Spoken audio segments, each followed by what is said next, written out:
what's up? This is going to be kind of a test video. If it works out well, maybe I'll post it. But I got some information back this week that I was kind of excited about. I've been doing some experimenting based on some things that I've seen that other people were doing, and the results were good. So I wanted to share that, and along with another piece of information. I've got two pieces of information about health, and kind of the reason why I'm doing it, and then what I actually did. So if you're interested in that, so I'm not trying to sell anything here. I don't normally post this stuff, but it was good enough results that I feel like it's probably worth sharing, especially if other people want to dig into it themselves. Is it a worthwhile endeavor? I think it is. For me, my blood work came back this week from an annual physical, and my triglycerides were 100 points lower than what they had been the last 2 years. The last 2 years they'd been in the high 180s. This year it came back 84, which I don't think I've ever seen numbers for myself like that. My HDL was up 20, and my LDL was down 40. So it was like a net drop of 20 in my cholesterol overall. And I think the LDL was like 102, and the HDL was like 164 or 64. So metric wise, I think they're good numbers. Could the LDL be even lower? Probably, but noticeable drops from the last 2 years. And I'll post that picture if I do this video. And I had changed my diet back in March, April, and during that same time frame, I always track my activities with a Garmin. So if I'm running, mowing grass, playing pickleball, doing basketball, like anything, or even walking, like I will track it. So if my activity numbers are high, if my heart rate's high enough, it records it as like an active value. So based on the data and stuff, if your activity is over 150 minutes a week, that's considered good, or at least a minimum. If you can get to 300, that's really good. And anything that is considered vigorous minutes, and I want to say that's over 140 beats per minute, but it may be 160 plus beats per minute. Anything that's a vigorous activity counts as double minutes. So if I do a vigorous activity for 100 minutes, it shows up on the chart as 200 minutes into the total. And my weekly numbers since March, I've been at like the highest that I've been, and it was a steady uptick in activity up until I think it was like late May, early June, and I intentionally cut back a week just because I'd never seen these activity levels. And then I kind of came back and hit it hard again, and then I was on vacation for a week. So I'm going to post the chart of what my activity looks like, and how that breaks down is the prior 6 months. So from like that August time frame to April, or maybe even May. March. I had 1 week that was over this 430 minute barrier, if you want to call it that. Since March, I've had 15 weeks that have met that requirement, and I'm usually between 450 and 500, and it's just been like a dramatic uptick. And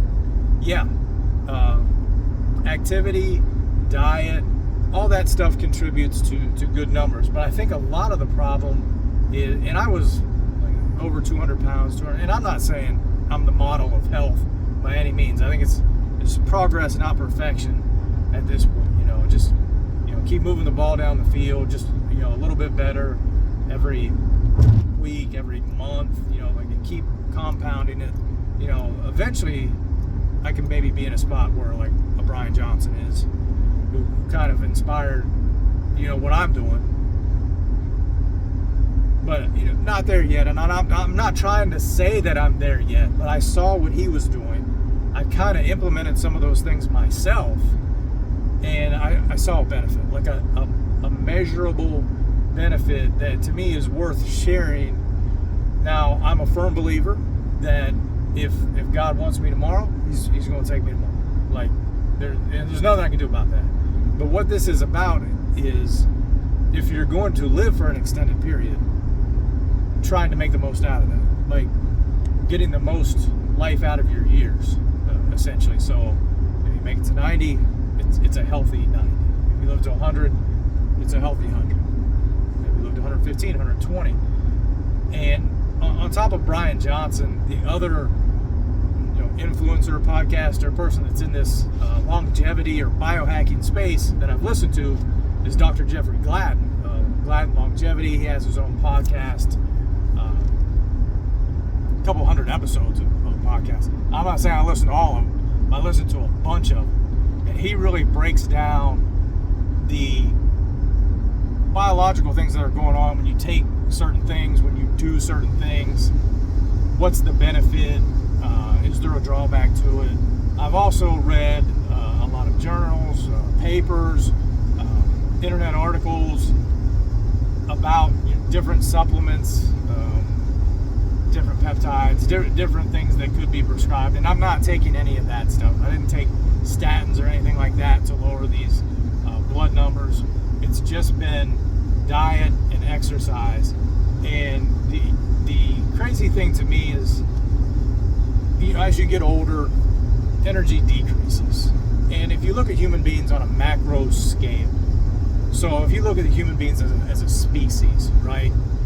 Born, you grow up, you reach a certain level where you're able to reproduce yourself, and then as you get older, you're raising that next generation, and then you get to a certain point where, as a species, it's like, okay, get out of the way and let this next generation come up and grow and do their thing and keep this thing going.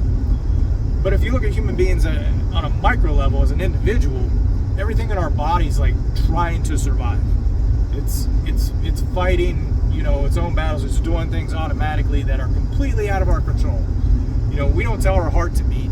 It does it on its own. We can control our breath, but a lot of the time we're just breathing on our own without thinking about it. A lot of those things happen automatically. We digest food without thinking about it. Our body takes care of a lot of things that's outside of our control. And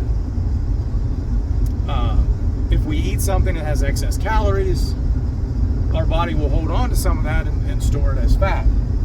Because as a species, as we were coming up, evolving, the body was like, I don't know when I'm going to eat again, so we have this surplus I'm going to hold on to, and it was stored as fat. And the funny trick is that if you need energy, like if you're a little bit depleted or in a caloric deficit for a period of time, the body just doesn't go back to fat and say, all right, let me pull the energy out of the fat. It will use fat as a last resort. It'll actually start pulling off of your muscle and other things. So if you sit there and you don't do anything, you don't have a whole lot of activity, you'll actually start depleting your muscle, and you're just left with a lot of fat. It's like kind of an evil trick that the body plays on you, but the body's trying to survive. It doesn't care what you look like or what you're able to do or your performance. It's like, worst case scenario, if we can't move, we can't go anywhere, we have stuff that we can use as energy long term.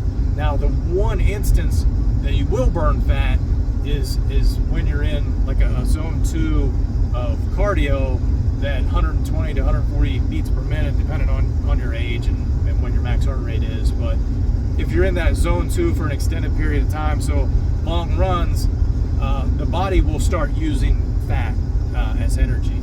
It basically says, hey, it looks like we're using muscle, we're expending a lot of energy, okay, I'll burn fat right now, just so that we don't die from chewing up the muscle and we stop whatever we're doing. When we're into something, we've got to move, so that automatically kicks in and it's burning. So, that's another thing. I kind of knew that from before, but it's just a trick of the body to to try and keep you alive.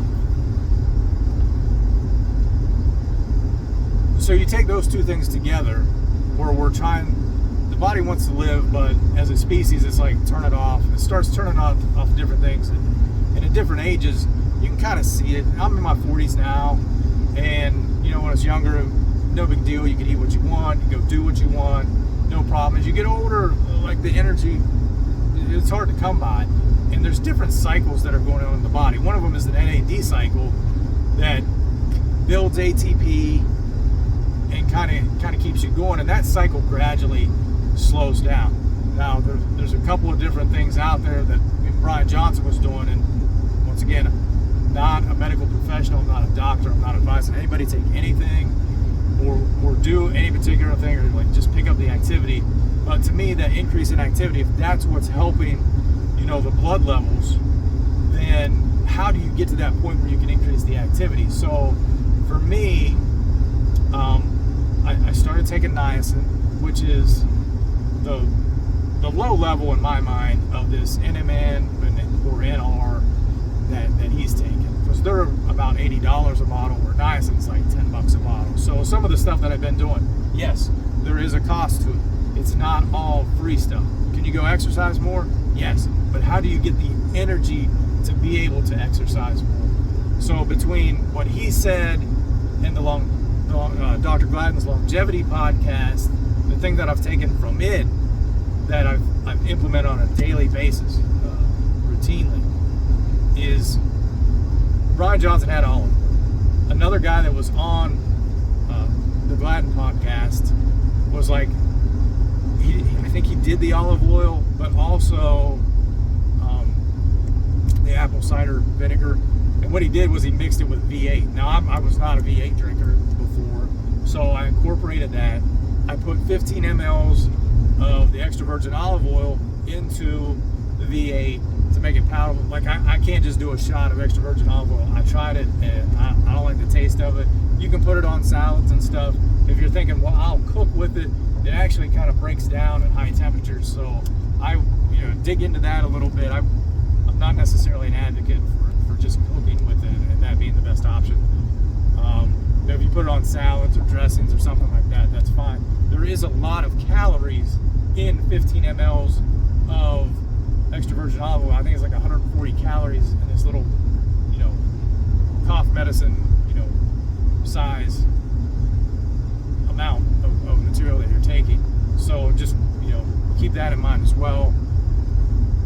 I think Brian Johnson does like 45 mLs a day, so 3 different shots of 15. And that's,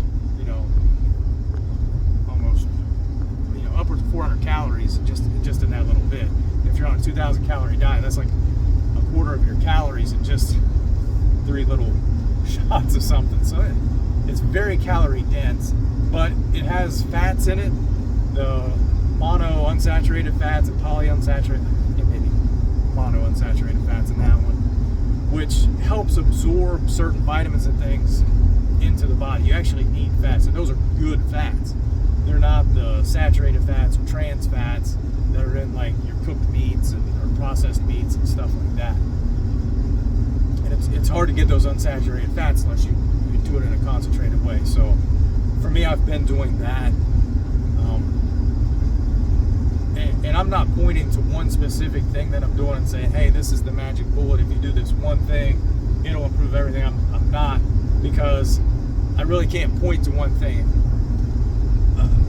What Brian Johnson did, he calls it the Blueprint Protocol, and you can look it up. Just do a search for him, his protocol.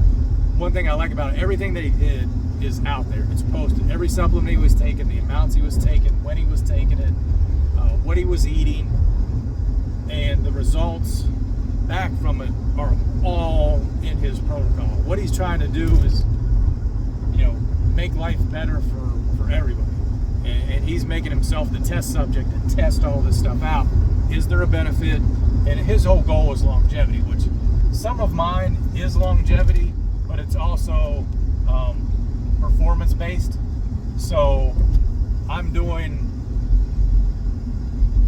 the longevity stuff along with some performance based things. So the things that I'm trying, I haven't seen a negative outcome from it. The niacin has been fine. The extra virgin olive oil has been fine.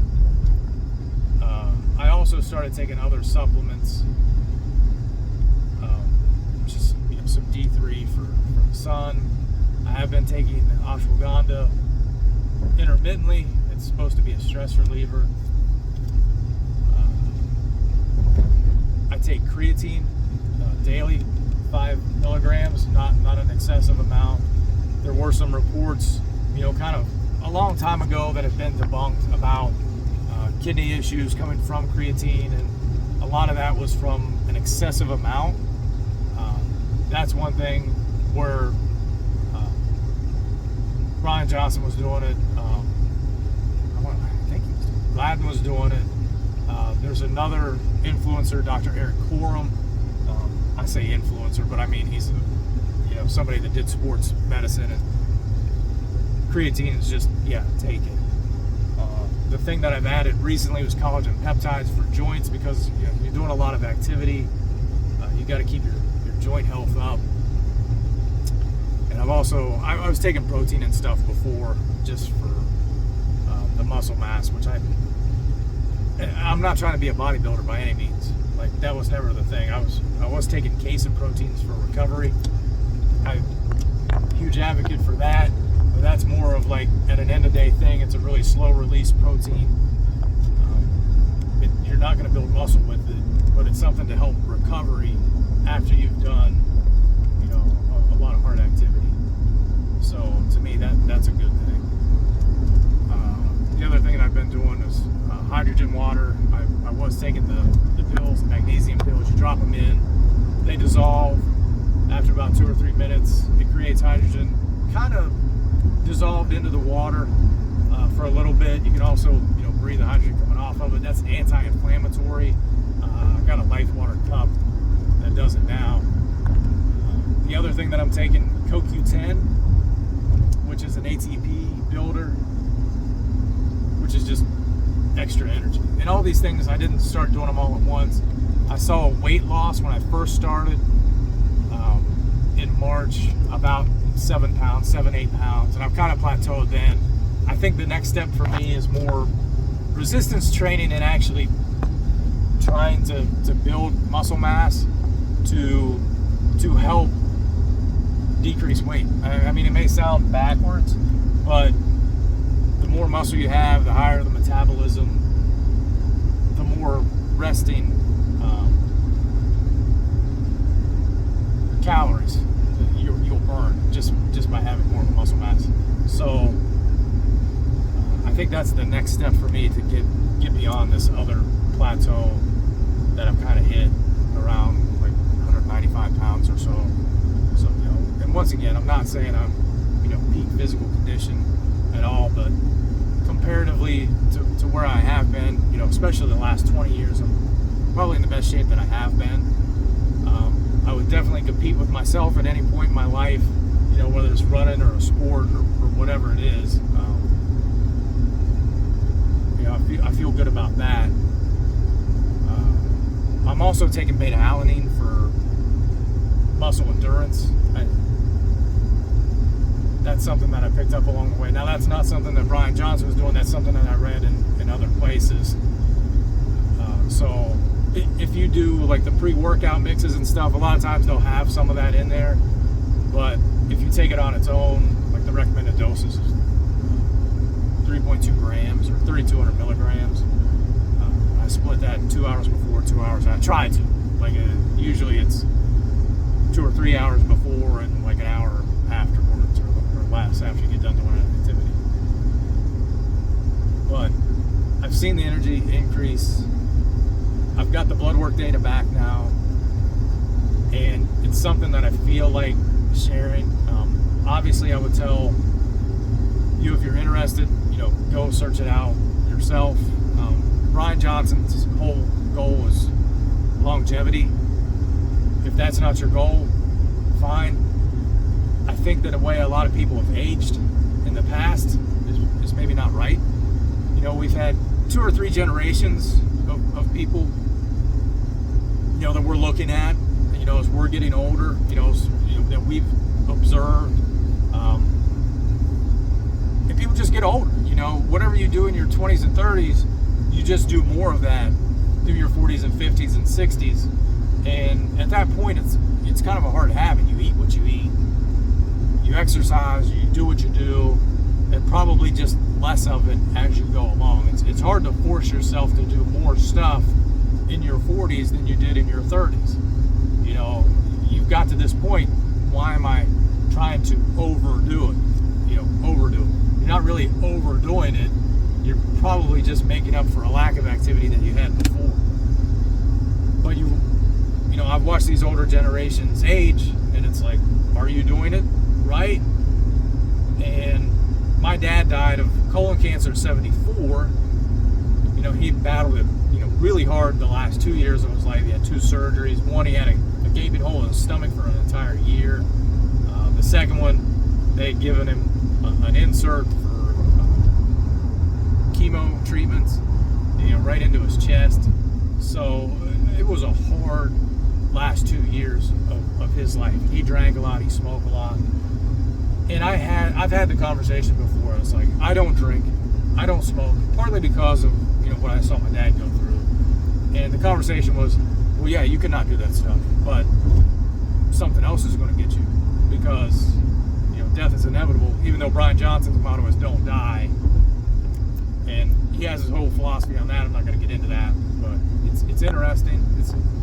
It's interesting how he came to that conclusion. A lot of stuff we do is causing us to die, basically. So the alcohol, yeah, even if I eliminate it, something else may kill me. And I understand that. Like, I could have something right now and just not know it, because I just have blood work. It's not like I have full body scan and a PET scan and everything else. And I've had 2 other sisters die of cancer. So I think there are a lot of other factors that feed into it. But before, I used to think age was based on genetics. So if you hit the genetics lottery, cool, you're going to make it a long time. If you didn't, you're screwed. But really, I don't think that anymore. I think you have a lot of control in your hands based on how you live. And do you want to take the extra steps that could help you? And even if it doesn't lead to a longer life, could it lead to a more active and fulfilling life? The counter argument to what Brian Johnson's doing is, okay, you're doing all this stuff, you're taking all these medicines, you're committed to, he's doing 7 hours of activity a week, which may be hard to squeeze in, depending on your lifestyle. That's 420 minutes 490 minutes of activity a week. And some of this stuff is vigorous, so it'll count double. So he's probably closer to 600 minutes of activity a week, which I'm not at that level yet. I'm not trying to be at that level. I don't know if I could be at that level.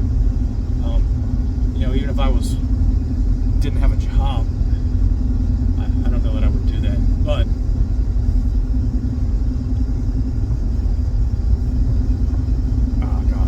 I lost my train of thought.